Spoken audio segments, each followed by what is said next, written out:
How's it going everyone? Welcome to the second episode of the Perspective Drawing Tutorial series. In the last one we had taken a look at the basics, including the horizon line, vanishing points, and then a brief overview of 1, 2 and 3 point perspective. So we have so much to build on, but hopefully you are familiar with some aspects already because of that first episode. To give a quick overview, in this one we will be looking at constructing basic shapes and forms, looking at techniques to divide and multiply our dimensions, and then finally bringing everything together to produce a drawing. It's going to be a good one, so let's get into it. So last time we was mainly constructing cubes, and that's something which will follow through into all of these episodes and even in your drawings, because the cube is essentially a starting point to then construct and build other shapes. What you are seeing on screen is a simple arrangement of cubes, and our lines are directed to the vanishing points on the horizon line.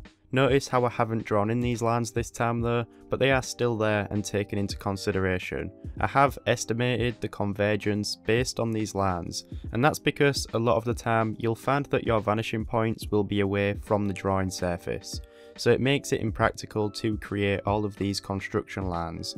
Working freehand and drafting in your lines like this might not be 100% accurate, but it gives a more loose feel and is a lot more convenient.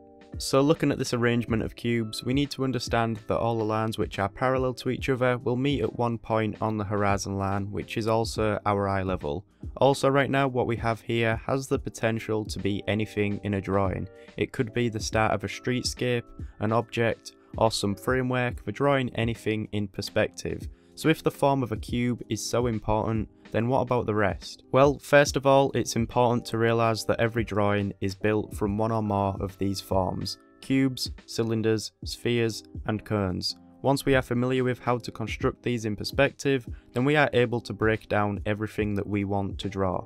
Before we get into this, I want to give credit to some source material that helped me learn, and books that I'd recommend for anyone interested in learning perspective. Perspective Made Easy from Ernest Norling, How to Draw from Scott Robertson, and finally Successful Drawing from Andrew Loomis. I'll go ahead and link all of these in the description. So let's start off by looking at how to divide and multiply our dimensions and forms in perspective. I'm going to start by drawing a rectangle. And although we should be thinking of these forms in a three-dimensional space, it's easier to understand these techniques from an orthographic view first before going into perspective. To find the centre point of the rectangle, simply connect opposite corners and create some diagonals. From here it's easy to divide the rectangle vertically and horizontally by bringing a line through that centre point. We could then take this further and repeat the same process with these subsections, and also use it to quarter and divide from there. Now let's look at this in perspective. On this example, we will naturally have our lines converging to the vanishing points. I'm going to choose a plane to divide and follow the same process, connecting the opposite corners, finding the centre point, and then using that to divide it in half. Now let's look at multiplying. Using these same examples, I'm going to choose a direction in which I want to multiply, and seeing as it's obviously going to be at the same height, I can confidently extend these lines. Seeing as we already have our dividing lines, I'm able to recognise the halfway point. Now all I have to do is bring a diagonal line from the far corner through that halfway point until it meets our extended line. Now this gives us the correct dimension and boundary of the multiplied rectangle. From that point I just have to bring down that parallel.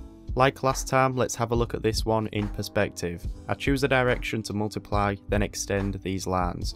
Remember that we need to take into consideration the convergence to the vanishing point. After that, I bring a line from the far corner through the halfway point until it meets this line, and then I can drop this down parallel. And the most important thing here is that our duplicated rectangle will automatically be foreshortened in perspective. So now let's take a look at cylinders. It's common knowledge that at either end of the cylinder we have a circle. Now a circle when viewed in perspective becomes an ellipse, therefore that's a good place to start. Again, let's first look at this from an orthographic view, and you're probably wondering why I have drawn a square. Remember at the start when I said the form of a cube is a starting point for constructing other forms? Well, this here is going to help us draw a circle. So what we do is we divide this square and locate the centre point like we just looked at, and use this to help us draw in the circle. Make sure that it touches the square at the midpoint on each side. Drawing in circles and ellipses can be quite hard, so another step that you can take that might prove to be helpful is to get to this stage where you have divided the square or rectangle and then use the halfway points either side to create another square. Then find the halfway point on each of these sections, and this will give you a rough idea to where the arch of the circle will be. So let's run through this again in perspective. Here I'll draw out the starting form and choose a plane to divide. Again, I'm following the same process, except this time it becomes an ellipse when viewed in perspective. Here I'm multiplying these rectangles and drawing in the ellipses, which will also be foreshortened.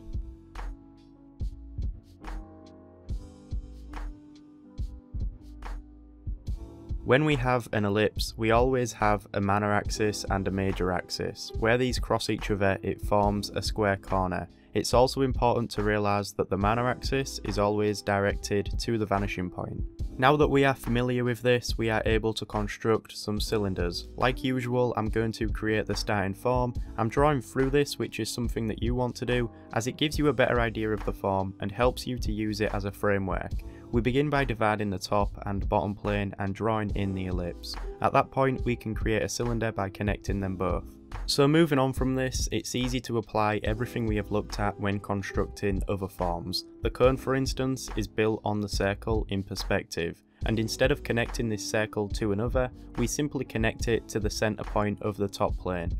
Finally, let's address the sphere. The contours of the form never changes, but from what we have looked at, if we know that a circle fits inside a square, then a sphere will fit inside a cube. The best way to suggest this form in perspective is by showing the dividing lines. For instance, when I draw an ellipse, this time acting as the middle horizontal plane, and then from that I draw in one of the diagonal planes, you can see how the form would slowly come together if I was to continue adding the other vertical planes. Okay, so we have been through all of the basic forms that are used to block out and build our drawings, and now it's time for the fun part. We're going to be creating a drawing and bringing all of it together, demonstrating some of the techniques and methods we have just looked at.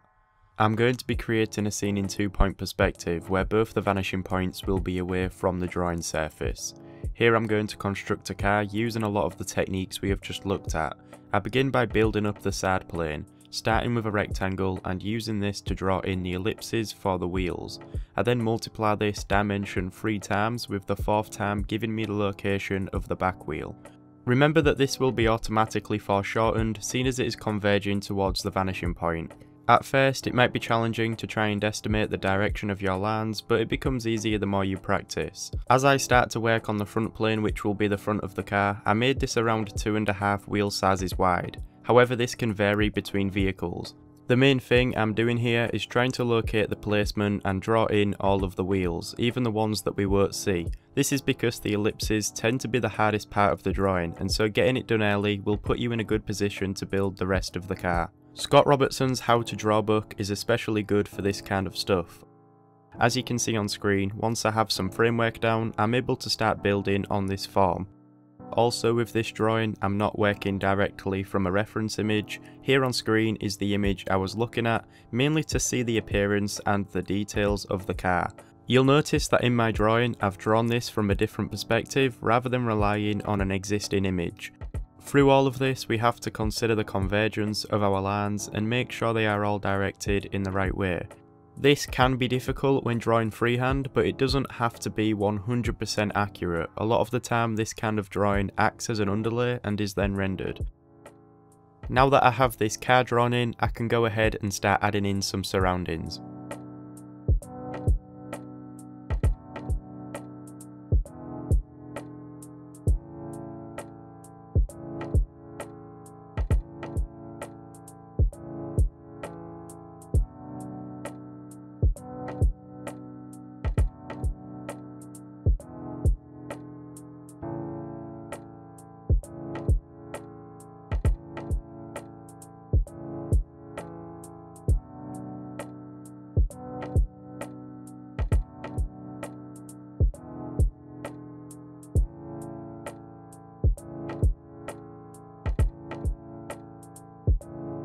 So that pretty much concludes this example and second episode in the Perspective Drawing series. I hope you enjoyed this and found it helpful. If you did, then please give it a like because it really helps me out, and also check out the other videos on the channel. Other than that, thank you for watching and I'll see you in the next one.